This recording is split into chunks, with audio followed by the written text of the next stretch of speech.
അപ്പോൾ ഇന്ന് ഞാൻ വന്നിരിക്കുന്നത് നമ്മുടെ കിച്ചൺ സിങ്കിനകത്ത് കൂടെ നമ്മൾ പാത്രമൊക്കെ കഴുകുമ്പോൾ പൊടി പോലത്തെ വേസ്റ്റൊക്കെ പോകാതെ എങ്ങനെ നമുക്ക് പാത്രം കഴുകാം എന്നുള്ള വീഡിയോ ആണ് ഞാൻ കാണിക്കുന്നത്.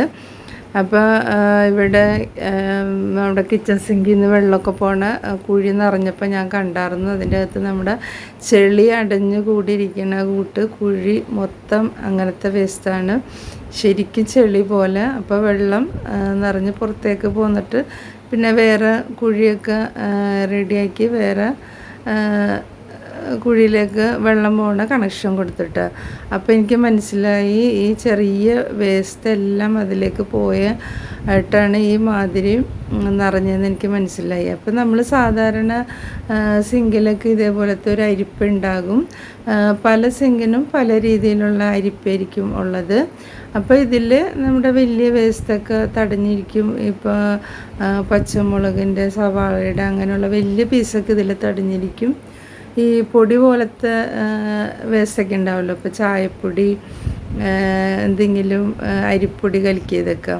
അപ്പോൾ അങ്ങനെ ഇതിൻ്റെ അകത്ത് കൂടെ പോകാതിരിക്കാൻ വേണ്ടിയിട്ട് ഞാൻ ഇപ്പോൾ ആ കുഴി നിറഞ്ഞത് കണ്ടേ പിന്നെ ചെയ്യണ ട്രിക്കാണ് കേട്ടോ ഇത്.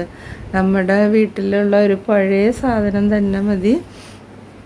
അപ്പോൾ ഞാനൊരു എന്നിട്ട് പഴക്കം വന്ന ഒരു ചായരിപ്പാണ് കേട്ടോ വെച്ച് കൊടുക്കണത്. അപ്പോൾ ഇത് ചെറിയ സിങ്കായതുകൊണ്ട് ചെറിയ അരിപ്പ മതി. അപ്പോൾ നമ്മൾ വേസ്റ്റൊക്കെ ഇങ്ങനെ ആദ്യമൊക്കെ നമ്മൾ ഇതേപോലത്തെ ഇങ്ങനെ സിങ്കിലേക്ക് ഒഴിച്ചു കൊടുക്കുകയാണല്ലോ ചെയ്യണം. അപ്പോൾ ഇങ്ങനെ അരിപ്പ വെച്ച് കൊടുക്കുകയാണെങ്കിൽ ഇതേപോലത്തെ ചായപ്പൊടി, ഇങ്ങനെ ജീരകം, നമ്മൾ ചോറൊക്കെ തിന്നു കഴിഞ്ഞാൽ കറിപ്പാത്രത്തിൽ അതിൻ്റെയൊക്കെ അരപ്പ് അതൊക്കെ നമ്മൾ സാധാരണ സിങ്കിലേക്ക് കഴുകിയല്ലേ കളയണത്. അപ്പോൾ ഇതേപോലെ അരിപ്പ വെച്ച് കൊടുക്കുകയാണെങ്കിൽ അതിലേക്ക് നമ്മൾ കഴുകി ഒഴിച്ച് കഴിഞ്ഞിട്ട് പാത്രം കഴുകുകയാണെങ്കിൽ സിങ്ക് ബ്ലോക്ക് ആവുകയില്ല. പെട്ടെന്ന് നമുക്ക് പാത്രം കഴുകിയെടുക്കാനും പറ്റും. ഒരു പൊടി വേസ്റ്റ് പോലും പോകില്ല കേട്ടോ. പിന്നെ ഇതിപ്പം സ്കൂളിൽ മോള് ചോറ് കൊണ്ടുപോയ കറിപ്പാത്രമാണ്. അപ്പോൾ അതിൻ്റെ അരപ്പാണത്. അപ്പോൾ ഇതൊക്കെ നമ്മൾ സാധാരണ സിങ്കിലേക്കെല്ലാം ഒഴിക്കണം. അപ്പോൾ അത് നമ്മൾ കഴുകണേലും മുമ്പ് ഇങ്ങനെയുള്ള അരപ്പൊക്കെ കഴുകിയിട്ട് അരിപ്പൊക്കെ കൂടെ ഒഴിച്ചിട്ട് എല്ലാ പാത്രവും അങ്ങനെ ഇടുകയാണെങ്കിൽ നമുക്ക് വേഗം പാത്രം കഴുകിയെടുക്കുക. സിങ്കിൽ ഒറ്റ വേസ്റ്റ് തടയില്ല, ബ്ലോക്ക് ആവല്. ഇപ്പോൾ ചോറും പാത്രമൊക്കെ ബാഗിൽ നിന്ന് എടുക്കാൻ മറന്നുപോയി. അപ്പോൾ രാവിലെ കിച്ചണിൽ കയറിയപ്പോൾ കഴുകി വെക്കണതാണ്. അപ്പോൾ നമ്മൾ കിച്ചണിൽ കയറുന്നതിന് മുമ്പ് രാവിലത്തെ ചായ കുടി കഴിയണതിന് മുമ്പ് തന്നെയുള്ള വേസ്റ്റ് തന്നെ ഇത്രയുണ്ട്. നമ്മൾ അരിപ്പ വെച്ചെടുത്തിട്ട് നമ്മൾ സിങ്ക് കൂടെ പോകണ കാരണം എത്ര വേസ്റ്റ് ഉണ്ടെന്ന് നമുക്കറിയാൻ പറ്റില്ല കേട്ടോ. അപ്പോൾ ഇത് ഓരോ വേസ്റ്റ് പോകുമ്പോൾ നമ്മൾ മാറ്റണ്ട. ഞാനിപ്പോൾ ഓരോന്ന് കഴുകുമ്പോൾ എന്തോരം വേസ്റ്റ് ഉണ്ടെന്ന് കാണിക്കാൻ വേണ്ടിയിട്ട് ഓരോ പ്രാവശ്യം എടുത്ത് മാറ്റണതാണ്. ഇത് അപ്പം ചുട്ട പൊടി കലക്കിയ പാത്രമാണ് കേട്ടോ. അപ്പോൾ നമ്മളിങ്ങനെ ഓരോ വേസ്റ്റും കഴുകിയ അരിപ്പൊക്കെ ഒഴിച്ച് കളഞ്ഞിട്ട് വയ്ക്കുകയാണെങ്കിൽ പാത്രം നന്നായിട്ട് ക്ലീനായിട്ടിരിക്കുകയും ചെയ്യും. ഒരു പൊടി പോലെ പോകുകയില്ല. നമുക്ക് വേഗം കഴുകി വയ്ക്കുകയും ചെയ്യാം കേട്ടോ. അരിപ്പൊടിയുടെ അധികമല്ല, എന്നാലും ചെറിയ തരി പോലെയൊക്കെ ഉണ്ട്. ഇനി നമുക്ക് അത് വേണ്ടെങ്കിൽ അരിപ്പ മാത്രം വെച്ച് കൊടുക്കാം കേട്ടോ. ഞാനിപ്പോൾ ഈ സിങ്കിനകത്ത് ഉള്ള ഈ സ്റ്റീലിൻ്റെ അരിപ്പ് ഞാനിപ്പോൾ വെച്ച് കൊടുക്കലില്ല. അത് വയ്ക്കാതെ ഞാൻ ഈ പഴയ ചായ അരിപ്പാണ് കേട്ടോ ഞാൻ വെച്ച് കൊടുക്കണത്.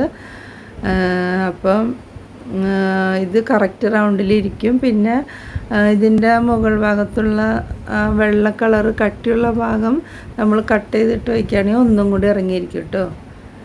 നമ്മൾ തേങ്ങാപ്പാലൊക്കെ എടുത്തു കഴിഞ്ഞിട്ട് തേങ്ങയൊക്കെ പിഴിഞ്ഞ് കഴിയുമ്പോൾ മിക്സിയുടെ അകത്ത് ഇതേപോലെ ചെറിയ തേങ്ങയുടെ ഇതൊക്കെ ഉണ്ടാവും. അതൊക്കെ നമ്മൾ സിങ്കിലേക്കല്ല ഒഴിച്ചു കൊടുക്കാറ്.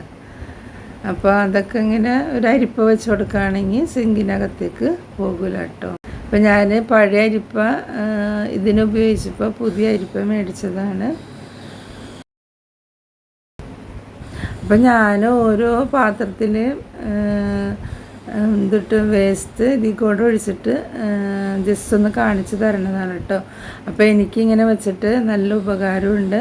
അപ്പം നമ്മുടെ വെള്ളം പോണ കുഴിയിലേക്ക് ഒരുപാട് വേസ്റ്റ് വന്ന് നിറയേയില്ല, ഒന്നുമില്ല കേട്ടോ.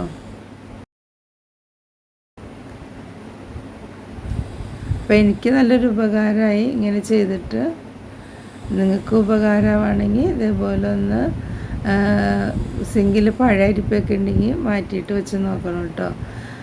അതിൻ്റെ പ്ലാസ്റ്റിക്, മുകൾ ഭാഗത്തുള്ള പ്ലാസ്റ്റിക് ബീഡിങ് കട്ട് ചെയ്ത് വയ്ക്കുകയാണെങ്കിൽ നന്നായിട്ട് ഇറങ്ങിയിരിക്കും.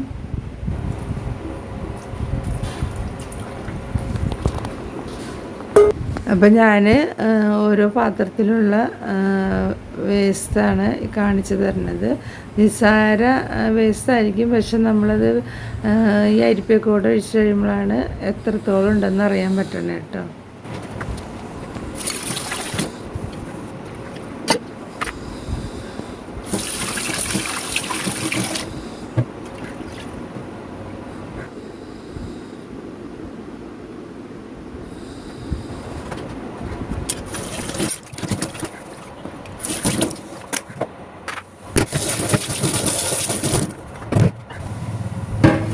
അപ്പോൾ ഇതൊക്കെ ഞാൻ അതിലുള്ള അരപ്പും ചീനച്ചട്ടിയുടെ അടിയിലൊക്കെ പിടിച്ച ആ ഗ്രേവിയൊക്കെ കഴുകി കളഞ്ഞിട്ട് ഇനി സോപ്പിട്ട് കഴുകാൻ വേണ്ടിയിട്ട് ഞാനിപ്പോൾ സിങ്കിലേക്ക് ഇട്ടേക്കുന്നത് കേട്ടോ.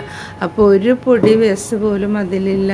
അപ്പോൾ നമുക്ക് പെട്ടെന്ന് പാത്രമൊക്കെ കഴുകിയെടുക്കാൻ പറ്റും കേട്ടോ. അപ്പോൾ ഇതേപോലെ നമ്മൾ പ്ലേറ്റിലുള്ള അരപ്പൊക്കെ കളഞ്ഞിട്ട് കഴുകിയെടുക്കുകയാണെങ്കിൽ സുഖമായിട്ട് പാത്രമൊക്കെ കഴുകിയെടുക്കാം കേട്ടോ. അപ്പോൾ ഇത് ആർക്കെങ്കിലും ഉപകാരപ്പെടുകയാണെങ്കിൽ ഇതേപോലെ ഒന്ന് ട്രൈ ചെയ്ത് നോക്കണം കേട്ടോ. പിന്നെ വീഡിയോ ഇഷ്ടമായെങ്കിൽ സബ്സ്ക്രൈബ് ചെയ്യാത്തവരുണ്ടെങ്കിൽ സബ്സ്ക്രൈബ് ചെയ്യുക, ലൈക്ക് ചെയ്യുക, ഷെയർ ചെയ്യുക, കമൻറ്റ് ചെയ്യുക കേട്ടോ. പിന്നെ നമ്മൾ അരിപ്പൊക്കെ ഇടയ്ക്ക് ഒന്ന് കഴുകി ക്ലീൻ ചെയ്യണം, അല്ലെങ്കിൽ അരിപ്പയുടെ ഉള്ളിൽ ഈ വേസ്റ്റൊക്കെ തടഞ്ഞിട്ട് വെള്ളം പോകാതിരിക്കും കേട്ടോ. അതൊക്കെ ഇപ്പം നമുക്ക് സുഖമായിട്ട് പെട്ടെന്ന് കഴുകിയെടുക്കാം. ഇപ്പം ഞാൻ പുറത്തൊരു സിങ്കുണ്ട്, മീനൊക്കെ നന്നാക്കണതും കഴുകണതൊക്കെ പുറത്തെ സിങ്കിലാണ്. അപ്പോൾ അതിലും വലിയൊരു പഴയ അരിപ്പ് വെച്ചിട്ടുണ്ട്. അപ്പോൾ നമ്മൾ മീനൊക്കെ കഴുകി വെള്ളം ഒഴിച്ച് കഴിയുമ്പോൾ അതിൽ മീനിൻ്റെ ചെറിയ ചെറിയ പൊടികളൊക്കെ ഉണ്ടാവുമല്ലോ. അപ്പോൾ അതൊക്കെ സിങ്കിനകത്ത് കൂടെ പോകൂല, ഈ അരിപ്പയിൽ തടഞ്ഞിട്ട് ഇരുന്നോളും. അപ്പോൾ പുറത്തെ സിങ്കിൽ ഞാനൊരു വലിയ അരിപ്പ് വെച്ചിട്ടുണ്ട് കേട്ടോ. ഇത് വലിയ സിങ്കാണ്. അപ്പോൾ ഇതെല്ലാം ഇങ്ങനത്തെ അതിലുള്ള അരപ്പും വേസ്റ്റൊക്കെ നമ്മൾ കഴുകിയ അരിപ്പൊക്കെ കൂടെ കളഞ്ഞിട്ട് ഇനി സോപ്പിട്ട് കഴുകാൻ വെച്ചേക്കണ പാത്രങ്ങളാണ് കേട്ടോ ഇതെല്ലാം.